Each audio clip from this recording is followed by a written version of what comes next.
ఇవి నాకు కూడా తెలుసు. నిమ్కీలు. నువ్వు నిమ్కీలు అన్నావు, మేము బిస్కెట్లు అంటాం. మేము బిస్కెట్లు ఎట్లా చేస్తామంటే మైదా పిండిలోనే షుగర్ పౌడర్ అది కలిపి రౌండ్ చేసి గ్లాస్ వచ్చుతోటి కట్ చేసుకుంటే రౌండ్ గ్లాస్ తోటి చేయొచ్చు, ఇలా కూడా దీన్ని కూడా కాల్చి షుగర్ల పాకు బట్టి ఇలా వేసేదాన్ని. వీటిని ఏం చేయాలో తెలుసా?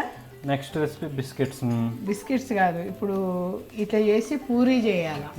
పూరీ చేసి చిన్నగా 4-5 కట్లు చేసి దాన్ని రౌండ్గా దింపి ఇటు ఇటు ఉంటాయి చూసావా? అదే సంపంగి పువ్వులు, మా సైడ్ సంపంగి పువ్వులు అంటారు. అవి ఏమంటారో నాకు అంత ఐడియా లేదు, మర్చిపోయినా. నేను అవన్నీ చేసేదాన్ని మా పిల్లలకు.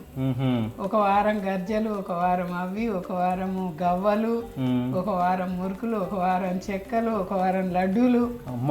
వారానికి ఒక ఐటెం డబ్బాలలో రింపి పెడుతుంటే మా తమ్ముళ్ళు వస్తే ఏంది మా అక్క ఇంతగానం చేసి పెడుతుంది నీ పిల్లలు, మరి అప్పుడు డబ్బులు ఎక్కడి వాళ్ళకి చాక్లెట్లకి ఇచ్చి కొనుక్కోవటానికి అవే ఒక్కొక్క వెరైటీ ఒక్కొక్కటి. అందుకే మా కొడుకు ఎంతసేపు ఇంట్లో బొజ్జాలు తినడానికి ఇష్టపడతారు. మీకు ఇట్లాంటి నిమ్కి ఇట్లాంటివి కదా, మీరు కొంచెం మంచిగా కట్ చేసుకోండి. ఈ నిమ్కీలు కావాలంటే డిస్క్రిప్షన్లో వీడియో ఉంటుంది, చూసేసేయండి.